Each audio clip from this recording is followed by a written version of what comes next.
My name's Bryony Dow and I'm the Director of the National Ageing Research Institute. I'd like to begin today by acknowledging the traditional owners on the lands on which each of us are meeting today, and for us it is the Wurundjeri people of the Kulin Nation. And I'd like to pay my respects to their elders past, present and emerging. As a national organisation, I'd also like to acknowledge the traditional owners of the lands and waters across Australia, to pay my respects to elders past and present, and to all Aboriginal and Torres Strait Islander people, including members of the stolen generations and any Aboriginal or Torres Strait Islander people who are with us today. So today I'm really so happy that we have a special guest speaker, Robert Tickner AO.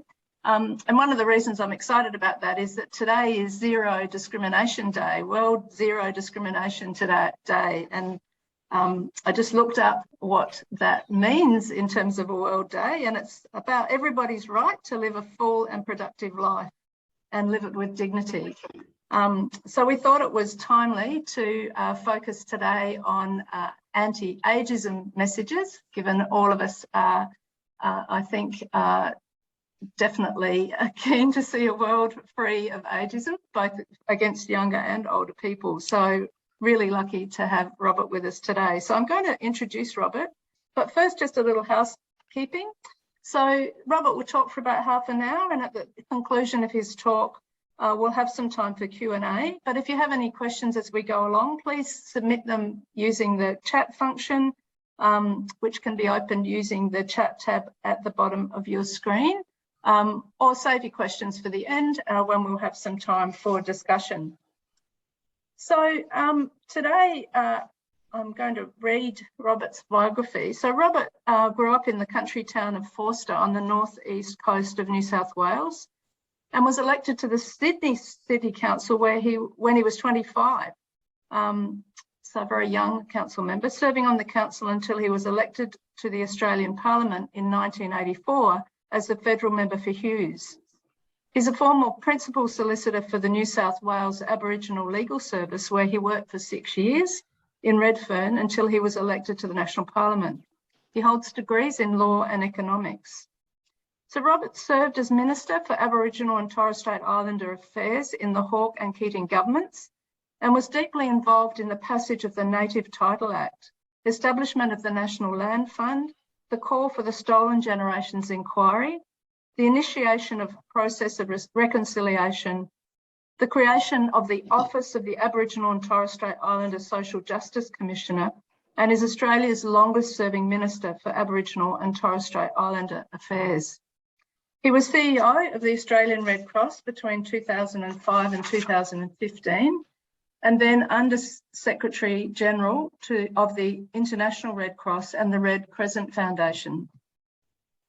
He's published 2 books. The first, titled Taking a Stand, was about his political work as Minister for Aboriginal and Torres Strait Islander Affairs, and the second was called 10 Doors Down and is the story of his adoption reunion, which is also available as an audio book.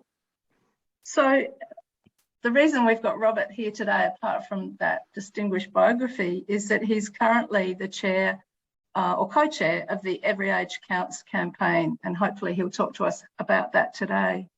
In a refreshing change, Robert is going to talk to us without a PowerPoint presentation. So over to you, Robert. Looking forward to it. Well, thank you very much, and thanks for that warm introduction. I also acknowledge the traditional owners, the Gadigal people, on whose lands I am today, their elders past and present. I should say, by way of supplementing my own introduction with one tiny addition, that I'm no longer engaged in party politics and haven't been so engaged since 1996. So as I'm fond of saying to people, you know, I've served my time, I'm back on the street, I'm a free person, and I'm also a volunteer in all the work that I do, including a volunteer for Every Age Counts. It's great to be able to talk to you today because part of the mission of Every Age Counts is to embark upon a wide public education program around the subject of ageism and its impact on Australian society.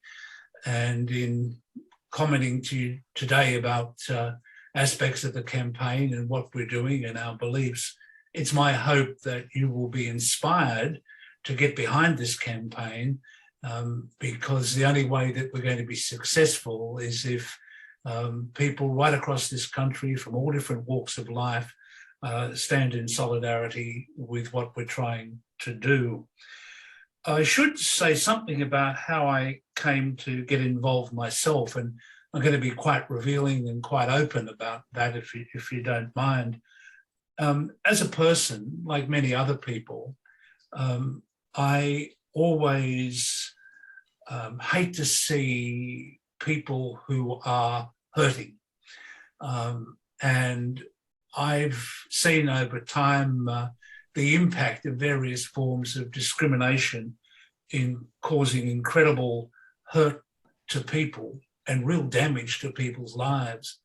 If I can just tell you a couple of stories. When I worked for the Aboriginal Legal Service, I used to almost, wince and die of embarrassment when I'd walk to the counter of an airline behind my employers, my Aboriginal employers, and the airline staff would look past them to me to seek to engage in conversation. It's obviously a very little example of discrimination, but it's pretty damaging to people to be treated in that way. In respect of things that have happened to women, no man should be, putting themselves in a position of talking for this cause, but I've really tried to support women's rights, and I've walked out of events when women have been refused entry based solely on the basis of their sex, and people have to take a stand. Likewise, in relation to disability, I've had some very dear friends, including the late Mark Bagshaw, a person who was impacted by becoming quadriplegic quite young, and he took on the might of Qantas in relation to disability discrimination. I was very honoured to be able to go along with him to the conciliation hearing that was held as the start of this process. I say those things because we don't always think of ageism as having the same impact as those other forms of discrimination. But one of the things I want to do today is to embark upon the journey of explaining to you why I think there is incredible damage done through ageist behaviour and commentary. We've heard so often older people described and typecast universally as grumpy, sad, slow, unhealthy, most have dementia. You can't employ them because they won't fit in. They'll be taking too much time on sick leave. They can't keep pace with change. High proportion of them are going to be in aged care anyway, etc., etc. It goes on and on. But of course, all those things are quite false stereotypes of people. And I'll be talking later on about some of the materials that you can look to educate yourself on the Every Age Counts website, including this really good publication called The Real Old, which I'm pleased to say was something I contributed to. I wanted to call it Rebutting the Myths, but Wiser Counsel did a softer sell on the kinds of issues that are raised, but it really does rebut a lot of those crazy myths about people who are older than others. The Every Age Counts Coalition is a very impressive one. Washed out. No, it wasn't got their mic on, just to let you know. The Every Age Counts Coalition, I think, is a really impressive one. Can I just take you through that to tell you some of the people who are behind it? Council on the Ageing across Australia, National Seniors, Aged and Community Services Australia, Aboriginal Community Services, the Human Rights Commission, FECA, Relationships Australia, United Working Workers Union, Leading Age Services Australia, the Older Women's Network, and many others. And the reason why we've come together with the support of the Benevolence Society initially in New South Wales was because there was a view that individual organisations and individuals campaigning around ageism could only do so much. And what we needed was a much more powerful, united voice on these issues. So with some strong financial support from the Benevolence Society and the Wicking Trust, Every Age Counts was launched as a campaign and is now, as you'll see from what I have to say, going incredibly strongly in building its support around the country. So what is ageism? And I know that many of you are across these issues, but I'm sure there are some who are not. So forgive me trying to cater to everyone in the course of this seminar by explaining things as best I can. So ageism is defined as stereotyping, discrimination or mistreatment of people based simply on their age. Now, of course, this does include mistreatment of anyone according to their age or any group according to their age. We believe very powerfully in intergenerational solidarity and, on issues that are impacting our community. We want to build that in intergenerational solidarity and collective action to try and make things better, whether that's the climate change issue or any other issue. We think dividing people according to age is completely counterproductive to strengthening our society. But that being said, we thought there was a role for a specialist campaign focused around the stereotyping of older Australians. Because ageism is one of the last tolerated acceptable forms of, when I say acceptable meaning tolerated forms of discrimination in our society. Sadly, the damage that ageism causes has not been recognised to the extent it should be. Ageism, of course, is a deeply entrenched social norm. It's part of a body of beliefs that we regard as self-evident, and consciously, of course, they form a part of our everyday lives. The problem is that they're completely false. In a word, it's about prejudice, a climate of prejudice, which leads to discrimination and mistreatment being built around the lives of older people. I want to say very clearly that this is not some trendy campaign. I don't like the word, but it's not some woke campaign. This is an issue which is mainstream Australia and which every thinking person, I think, should be thinking about and recognising that it is something that we need to turn around in this country if we're truly going to build a better Australia. The next point I think is important to make is that most of us, in some form or another, have unconsciously endorsed or perpetuated ageism.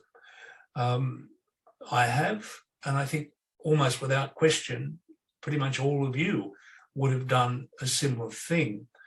And that isn't surprising because right from when we were young, continuing on now, we are constantly bombarded in the media, the social media, including, in everyday conversation, these stereotypical views of older people. We compound them, as I've said, ourselves by describing ourselves in self-deprecating ways. We self-inflict put-downs on older people, whether we're talking about what we might call senior moments that sometimes people refer to, or the kind of ageist jokes which, have all been out there on those greeting cards that we all see. But it's really a case of this constant drip, drip, drip, this erosion of people's self-esteem. And people forget, but I do remember vividly when I was working as a lawyer for the Aboriginal Legal Service in the early 1980s, that literally in some of the tabloid publications that were around, in everyday usage were racist jokes about Aboriginal people. And it was all considered, a non-issue, not by Aboriginal people and people who understood their situation, but by the majority of the community. It was something that was openly tolerated. Sadly, so too were jokes about disability. But now, of course, we're older and wiser. This isn't about political correctness. It's about building a civilized society, treating people with respect, and understanding that, disparaging throwaway put-downs, might seem a bit funny, but when they become regular and people are subjected to all these things on an ongoing basis, they become very damaging. But I'll be talking about much more severe consequences of ageism as I go further. But these disparaging comments, to go back to what was said at the beginning about this Zero Discrimination Day, they undermine the full and productive life of people in the community, because you're taking away people's self-confidence, self-respect. I want to, if I could, just emphasize that it's because of these assumptions we make, the stereotypes that we perpetuate based on these beliefs that people have, however irrational and unfounded and unthought through they may be, are so pervasive, so intransigent, that changing them is not going to happen overnight. It's not going to be an easy task, and it's going to take time, and the impacts of them are not harmless or superficial, as I'll set out to explain further to you. They also not only have an impact on older Australians, but they also have a real impact on weakening our community. If older Australians are not fully engaged in their communities, if they're not engaged in workplaces, should they choose to work for a longer period in their lives, and that's very important, it's a question of choice, but if they're not able to get into that workforce, it's those institutions that suffer as well as the individual. And of course, the economy suffers as well in so many ways through that lack of ability to be able to participate. I want to talk to you about employment, about health, about aged care, about lifespan, about the loss of agency and capacity for community participation. And I want to talk about elder abuse.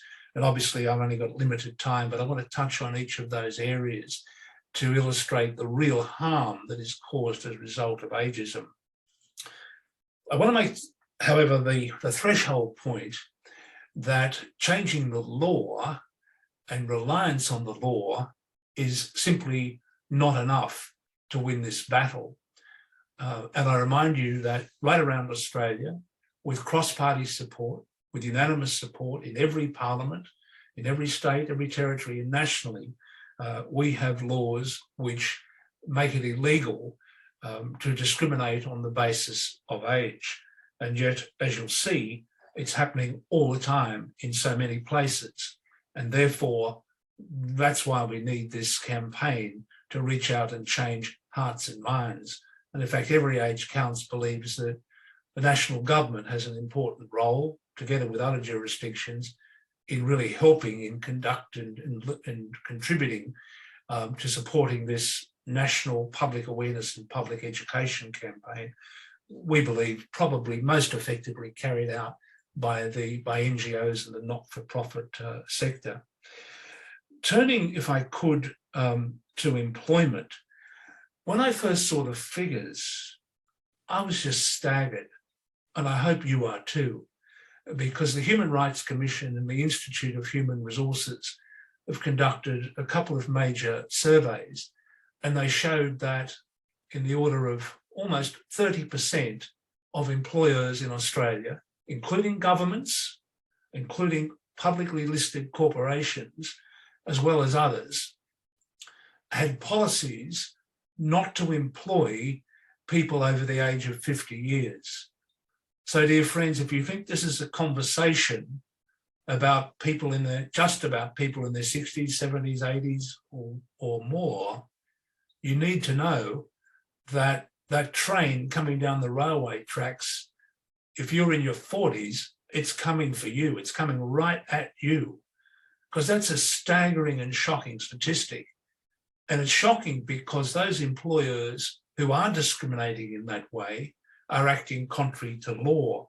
And I'll give you a prediction that because of the enormous risk reputationally that they're running, not before long, someone in a human resources department is going to leak the internal corporate processes, and there's going to be a major case, a major class action that's going to lead one or more major corporations to suffer enormous reputational damage.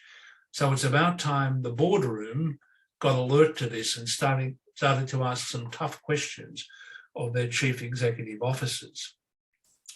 But in relation to this discrimination, of course, women are particularly impacted, as many of you already are very much aware. Women whose careers have been perhaps disrupted by having a family, or for maybe their lives have been disrupted through a breakup of a marriage or a relationship. We all know, of course, then struggle in their final years of employment, the last 10 or 20 years of employment, to catch up in relation to superannuation. And of course, that's the time when this discrimination is probably going to hit hardest at them.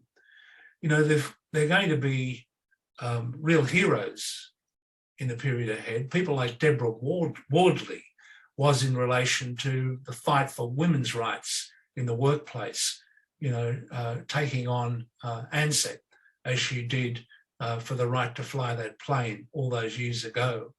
But there have to be Deborah Wardleys in relation to the rights of older Australians, if that's what it takes, if those corporations and the government departments and agencies that practice age discrimination don't get the message beforehand. Turning to aged care, because that's another area where I indicated the jury is in. The first point to make, of course, is that in relation to aged care, something like between 5 and 7% of people over 65 end up in aged care. So it's quite a small percentage. But in fact, in that area, there's every evidence that ageism makes a major contribution to making aged care a more miserable experience than it should be. And in making this comment, I want to make it clear I'm not having some cheap shot against all aged care providers or certainly aged care staff. This is really commentary on the funding, on the system, on the practices that have grown up over quite a long period of time. But we can do much better. The fact is that when you look at the Aged Care Royal Commission, there was one observation on this by Commissioner Briggs that I might pick up, where she said that society as a whole undervalues older people and their contribution, and the acceptance of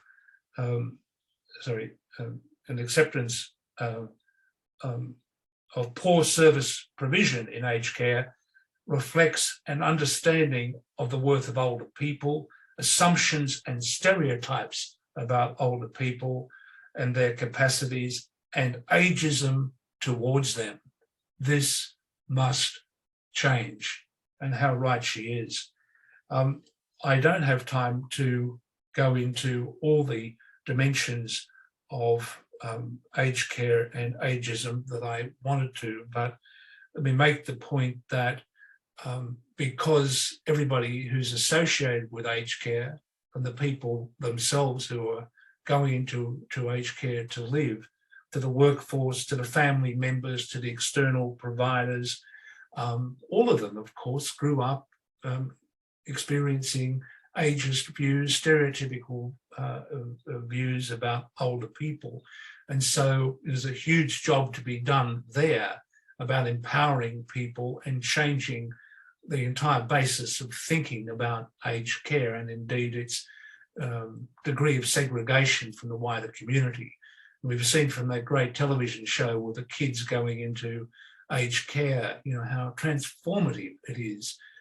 It's only one of a great many examples of how we can do things very differently in relation to aged care. The mistreatment of people, of course, takes sometimes the benevolent form, killing with kindness, treating people, with lack of respect in the way people are talked to, treating them like children.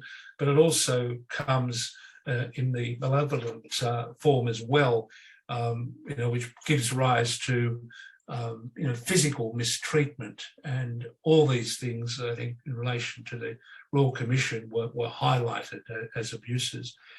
In relation to health, I know that the great many of you who are on the line who are deeply involved in healthcare.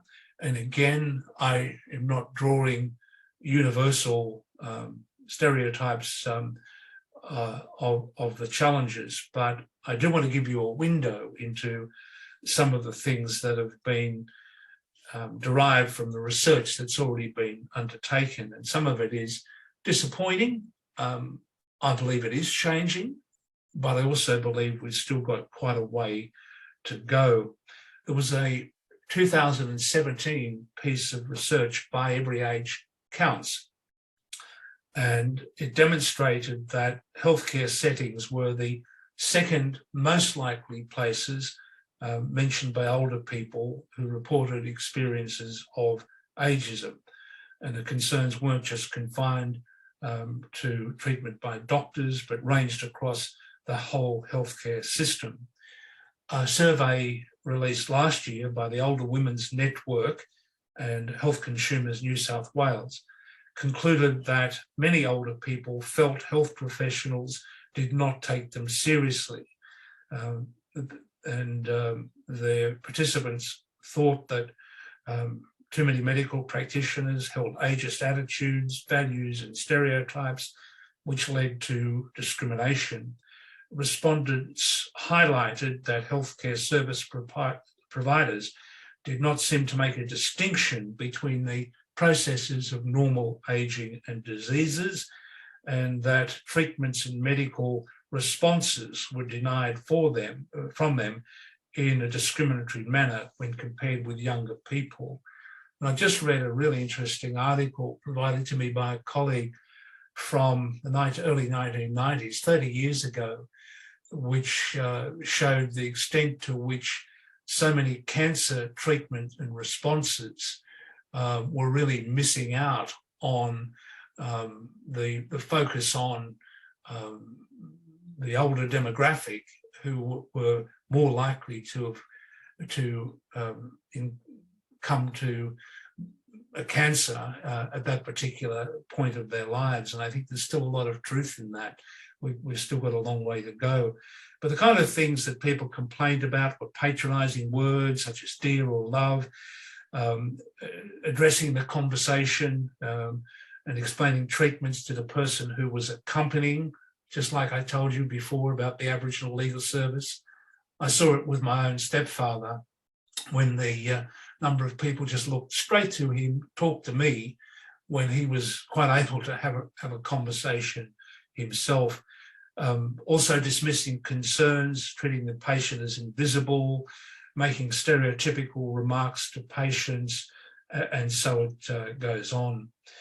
I could also talk about elder abuse, and the Age Discrimination Commissioner, Kay Patterson, has highlighted the interrelationship between ageism and elder abuse, and it's very real. It's an awful blight on our society that it happens. Too often it happens involving the children or family of the person who's impacted. The Australian Institute of Family Studies has recently released the National Elder Abuse Prevalence Study, showed that 1 in 6 older Australians reported experiencing abuse in the last 12 months, 12% psychological abuse, 3% neglect, 2% financial, 2% physical, and 1% sexual. And some of them were occurred at multiple levels of abuse. The sad thing is that something like 2/3 of people don't seek help. Can I conclude by saying a little bit about the Every Age Counts campaign, and then I'll very keen to throw to questions. I want to hear from people. Bear in mind, I'm a humble volunteer. May not be able to answer your questions when we get to those, but let's have a bit of fun anyway and a conversation when we get to that. But in relation to our campaign, please have a look at our website. I think it's a terrific website. It's everyagecounts.org.au. There you'll find a pledge you can sign in relation to tackling ageism. You'll find a quiz entitled Am I Ageist? A terrific video which you can show to your friends and people in your own organisation, narrated by that legendary Australian actor, Brian Brown. You can get your organisation to join Every Age Counts and then promote the campaign. We're terrifically excited in the Every Age Counts campaign that we've started to get real interest from local government to support the initiatives. And why shouldn't they? Is that tier of government often said to be closest to the people, as indeed it is. But we've got, for example, the Municipal Association of Victoria really actively involved throughout Victoria with the local councils, starting to promote the Every Age Counts and badging the Every Age Counts with their council throughout Victoria. But for others outside Victoria, it's a green field and so many opportunities to build on that. You'll see a draft motion for your local council, draft resolution, and a whole lot of other tools that would be quite useful.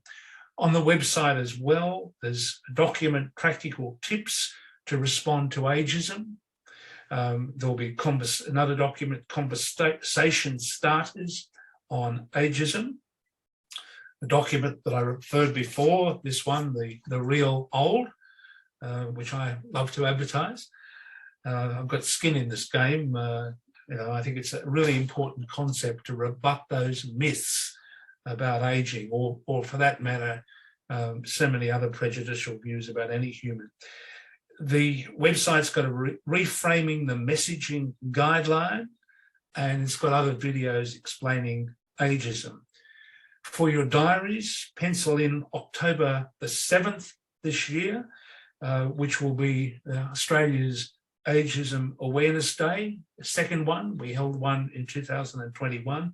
October the 7th is the new one, and there's great opportunities for you to get involved in that as we come closer. Finally, just the agenda for action is not an agenda for tall poppies. It's not an agenda for just big organisations or even small ones. It's an agenda for individuals. So if you want to get some training to start to take up these issues in your local community or in organisations that you're associated with, we have some training that will be available to people, and you can register for that training on the Every Age Counts website. We have a very active campaign agenda from our political engagement, public campaigning I've spoken of, to the addressing of structural barriers in relation to participation of older people, whether that be in the workplace or anywhere else. We have an agenda of supporting the diversity and accuracy of the representation of older people in the media, and we've barely scratched the surface on that, as you know from your television screen. Overwhelmingly, we want to build a grassroots movement. We really don't want this to be driven just from a website. We want to talk to people, because it's talking and engaging with people that really makes the difference in winning hearts and minds, as everybody knows. And finally, given that you are an audience of people who rely on evidence-based principles for your own work, so too do we. And therefore, we continue to partner with researchers and policy experts to make sure that our campaign remains solidly underpinned with evidence, and we're able to track changes in public opinion and the effectiveness of our work over time. So thank you very much for the opportunity to give you that truncated but hopefully a little bit useful presentation about Every Age Counts and ageism and why you should care about it.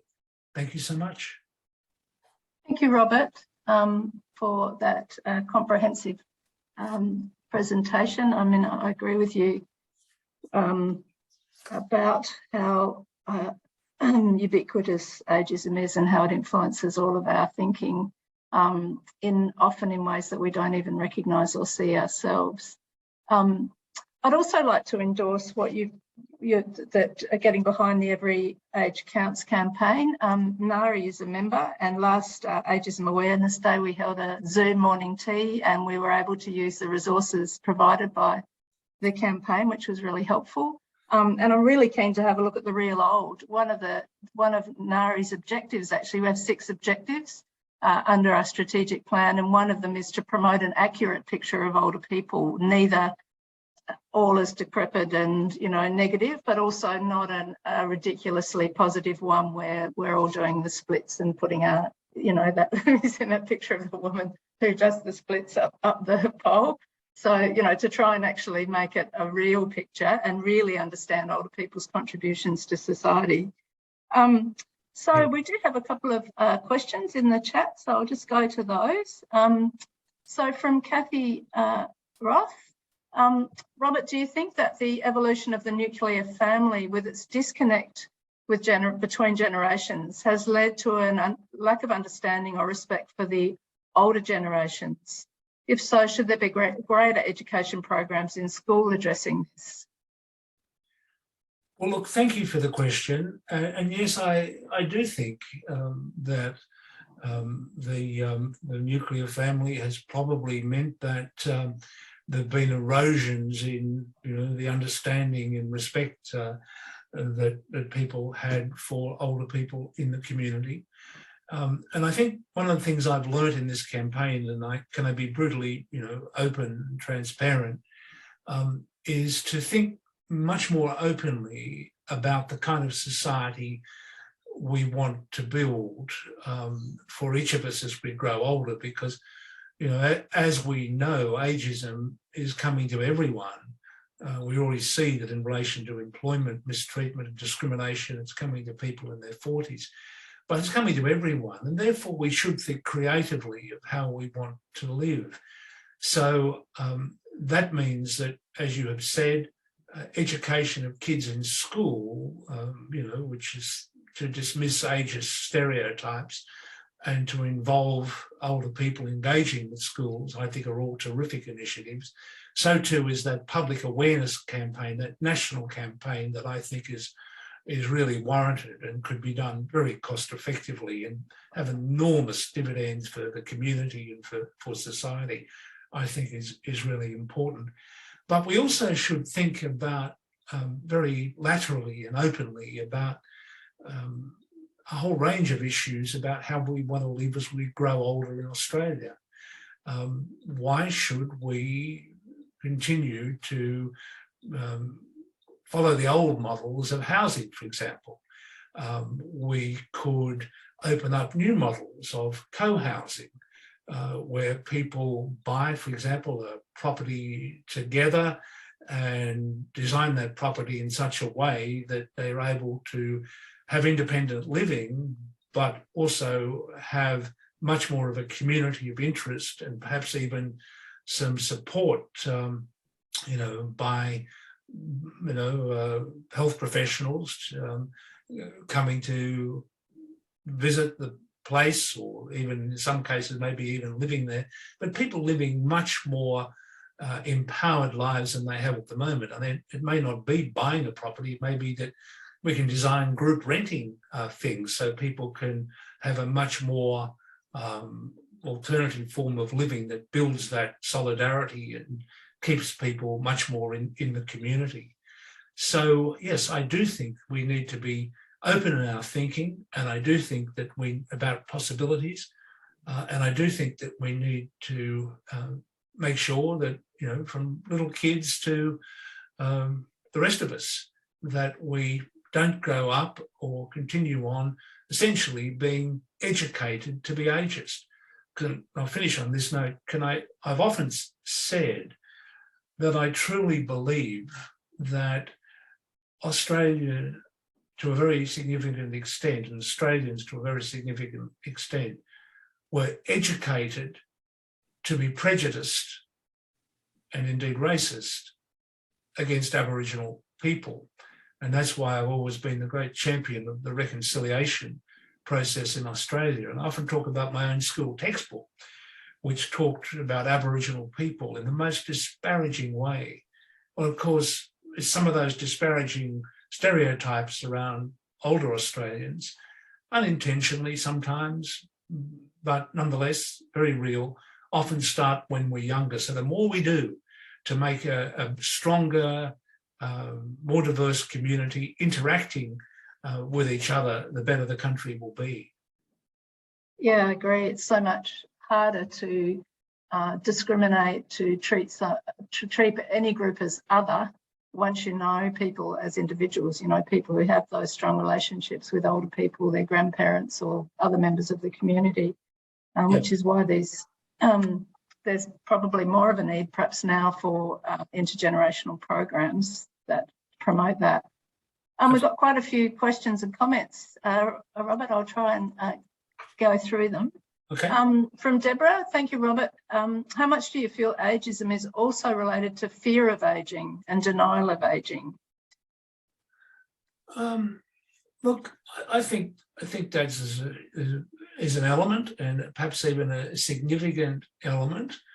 But that's also, it's almost a circular thing, because we're told that as you get older, you're heading for not only death, but you're heading for a significantly diminished quality of life pretty quickly. But that's not the evidence. That's not what happens. I mean, a very relatively small percentage of people, I think it's in the order of 5 or 7% of people who are impacted by dementia as they get older.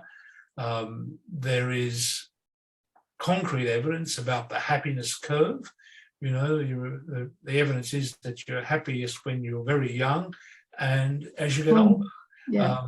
So I do think that some of those that misinformation leads people to have far greater fear about the aging process than they should. I think people, have enormous opportunity to have a whole new dimension of their lives open up to them as they grow older. And it's an exciting dimension. It's a participatory dimension.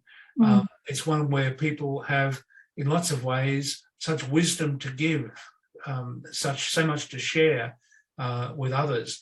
And, as someone who very much believes in the role of the not-for-profit sector, or the role of NGOs and the role of volunteers, even though we have a very high level of voluntary participation in Australia, I don't think we've scratched the surface of the capacity and opportunities for older people to play incredible roles in the voluntary sector, giving directly to others, but also, helping to build a better Australia through various other engagements. So I agree with the questioner, and I think we can respond to that in very positive ways. I'm going to let Mark's got his camera on. So do you want to ask your question yourself, Mark, to give a different voice rather than just mine? Thanks, Brianni. A breath of fresh air, Robert. Thank you very, very much. I'm sure on behalf of a lot of people here to hear your both personal experience, but also the general one. And I just turned 70, so I'm also going to join every older person counts. Look, I've been involved in intergenerational programs, and I'm sure you mentioned that as well. And it's wonderful to have co-located services, which a lot of our creative people are doing, locating uh, early childhood centres together with retirement villages and things. I'm just wanting to know what you think about intergenerational programs, and also the encouraging fact that the city of Knox, it's the only one that I know of, have actually appointed an intergenerational officer, which was a wonderful kind of innovation from my part. So I just thought just to hear your comments about intergenerational programs. Yes, look, I think they're a terrific idea, and I also think that they can be supplemented in action, if you like, by all of us who, whatever we do, are always looking out for how we can boost the work that we're doing by bringing in people, both young and older, into those initiatives that we're undertaking, because I really think it will strengthen things. So, for example, in the area that we work in Every Age Counts, we're forever, reaching out to engage with younger people in the community, because we really value their injection of ideas and experiences that they have.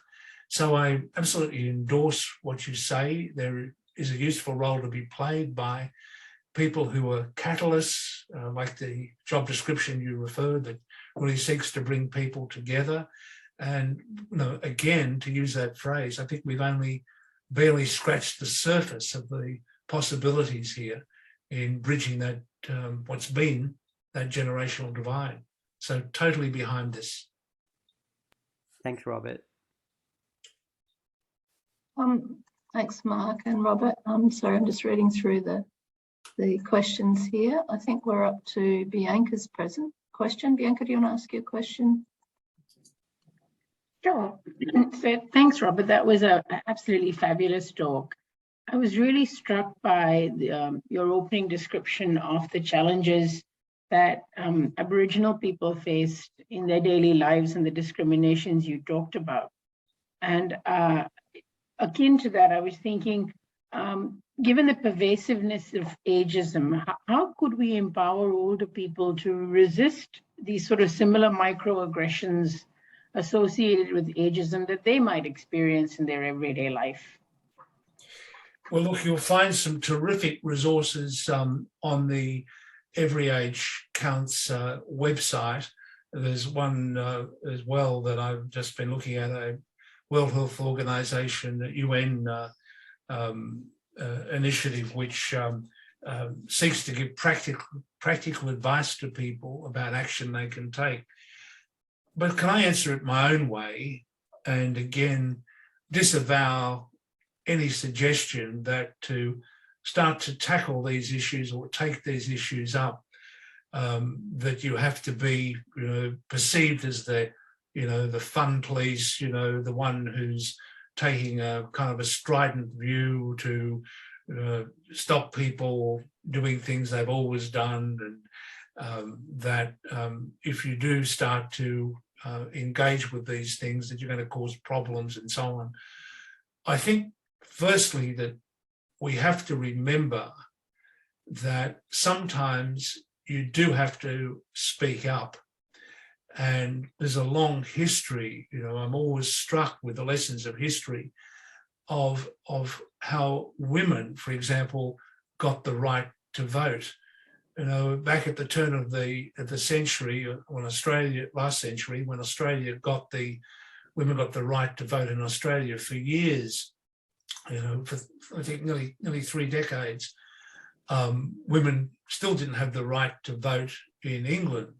And there was this great legendary Australian woman suffragette called Muriel Matters, who actually went off to England and chained herself to the House of Commons, essentially the wall of the House of Commons, and literally it had to be dismantled to get her out as a protest against the failure of Britain to give women the right to vote. Now, people don't have to chain themselves to walls, but sometimes all of us, and I'm fairly shy, believe it or not, a little bit reticent to engage sometimes in challenging situations.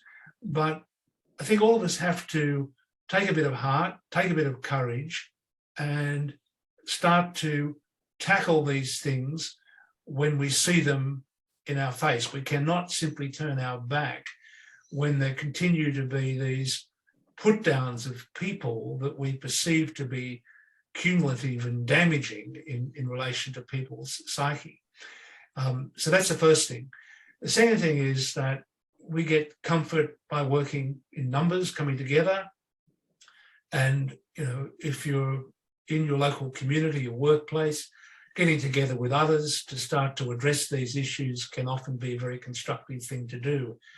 In relation to employment discrimination, by way of example, the opportunity to talk to a manager and a senior manager, or if necessary, if you have to take a stand, if you're confronted with age discrimination and you believe that you're able to prove it, your union may be able to assist you, the Human Rights Commission may be able to assist you if your employer sort of fails to respond.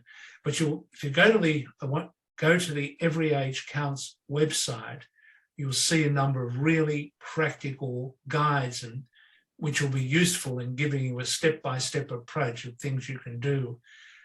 To add to that and to conclude, you don't have to wait for someone in the structure of the Every Age Counts campaign to write to your local paper to start to raise this as an issue, or for you to be able to do things in your community. The more local a lot of these initiatives are, the more effective they will be. And you can do it in a way which is civil, respectful, but which says there's a line here and we need to get back on the civility side of the line. And the disparagement of older people simply on the basis of their age, the put downs, the dismissals of people is incredibly damaging. And indeed so damaging that the World Health Organization has actually said that cumulative disparagement of this kind over time not only leads to a diminished quality of life for people, as we know, but can actually shorten lifespan. Thanks, Robert. I'm just want to draw everyone's attention to all the conversation that's going on in the chat, because I'm actually not going to read out all the rest of the commentary and questions. But Karen Curtis is here. Karen, who's also from Every Age Counts, is putting some really good resources in the chat. So thanks, Karen. I actually just wanted to ask the last question myself. And that, I was quite shocked to learn about the discrimination you were describing, including by government as employers. And in my view, they could take the lead in being employers of older people, of continuing to employ, continuing employment into older age. I'm just wondering if you've had any thoughts about, the role that government might take in a more positive way of anti-discrimination against older people in the workforce. I couldn't agree with you more. When I saw those statistics from the Human Resource and Human Rights Commission surveys, I literally was staggered. I couldn't believe that governments were, up there with the corporates practicing that discrimination when they are all bound by legislation passed by their own parliaments. But that indeed was the evidence of the survey. So yes, they should be setting the benchmark. They should be implementing best practice. And in no circumstances should they ever be discriminating on the basis of people on the basis of age any more than disability, gender, or a whole range of other things. I mean, they should be consummately the best role model of an employer. We expect better, and frankly, you know, we need people to blow the whistle on this kind of stuff. It's just unacceptable. All right. Well, thank you so much for your fantastic talk today. Before I get everyone to give you a clap, I'm going to throw to the education team to introduce who'll be our speaker in 2 weeks' time. I believe we're going to be launching a report which is all about what older people want from healthcare. Can you just confirm that, Bianca or Jess? Indeed, I can, Bryony. We will be launching a report undertaken at NARI on what do older people want. We have confirmation that the Victorian Commissioner for Seniors, Mr. Jared Mansour, will also be at that event. So do join us on the 15th of March for that. Thanks, Bianca. So thanks again, Robert. I think we've taken a little step today towards get zero ageism and zero discrimination in our society. So really appreciate you coming and sharing your thoughts with us today. So if everyone would like to thank Robert with their clap reactions. Thank you, everyone. It's been an absolute pleasure. And just urge you to get behind this campaign and your organisations. Let's help make Australia a better place. Yeah, definitely. So the recording will be on the NARI website. And I couldn't agree more. Let's all get behind the Every Age Counts campaign. Thank you. Thank you. Bye. Bye, everyone.